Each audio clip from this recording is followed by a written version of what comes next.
Здравствуйте, с прошедшими праздниками, с наступающими.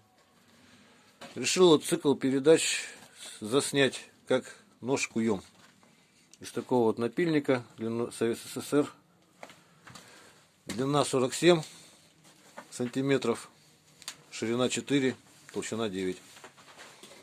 Вот его сейчас отожгли его, то есть до красного света нагрели, такой как на болгарке примерно красный, и оставили с углями остывать.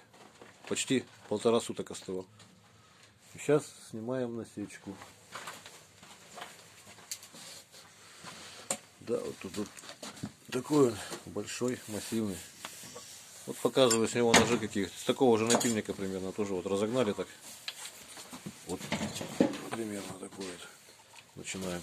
Это с него уже, с этого напильника примерно, с такого уже вот 2 ножа таких получилось. И еще вот сколько будет, не знаю. Давай.